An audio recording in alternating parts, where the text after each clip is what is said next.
Ya, silakan dikerjakan bagian operasi.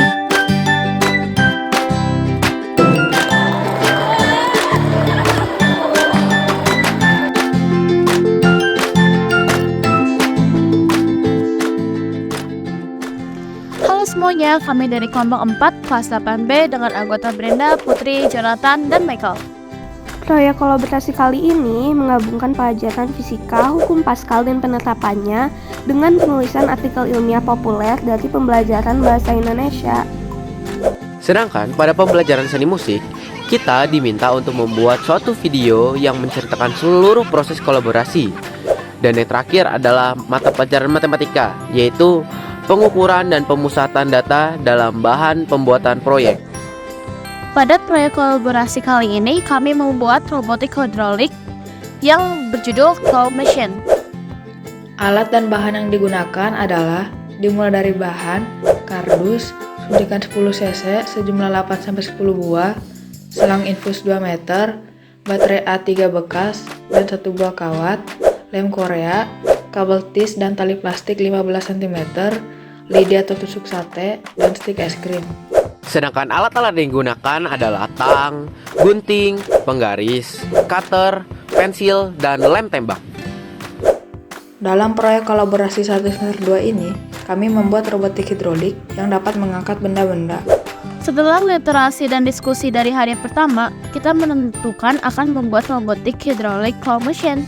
Pembuatannya lumayan kompleks, tetapi karena dikerjakan bersama-sama, kita dapat menyelesaikannya dengan baik.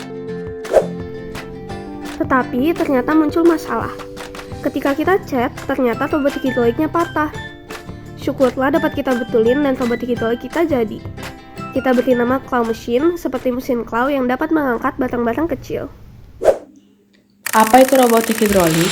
Robotik hidrolik adalah perangkat mekanik yang mampu menjalankan tugas-tugas fisik yang digerakkan menggunakan aktuator, yaitu aktuator hidrolik atau air. Robot hidrolik bekerja berdasarkan prinsip hukum Pascal, di mana tekanan yang diberikan ke cairan dalam ruangan tertutup akan diteruskan ke segala arah dengan sama besar. Secara umum, robotik hidrolik terdiri atas satu atau lebih bagian.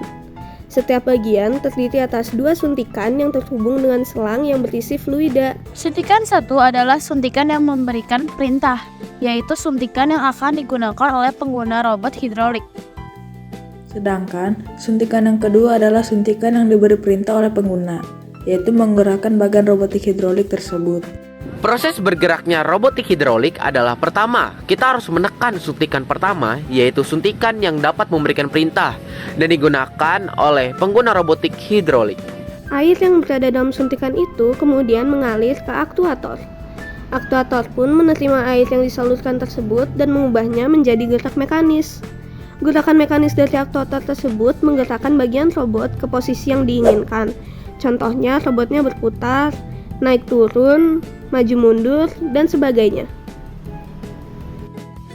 Kelebihan robotik hidrolik yang kami buat adalah: pertama, mempermudah pemahaman tentang mekanisme robotik dan pembelajaran hukum Pascal. Kedua, pembuatannya sederhana dan hemat. Ketiga, presisi dan akurat. Sedangkan kekurangannya adalah pertama, memerlukan perawatan yang intensif. Kedua, riskan terjadinya kebocoran yang bisa membahayakan alat, yaitu alatnya rawan untuk rusak. Kolaborasi 1 semester 2 ini melatih kami untuk berpikir kritis, fatalitas, dan kerjasama. Kami memiliki pengalaman yang menyenangkan dalam membuat robotik hidrolik Claw Machine-nya. Itu aja dari kami, terima kasih.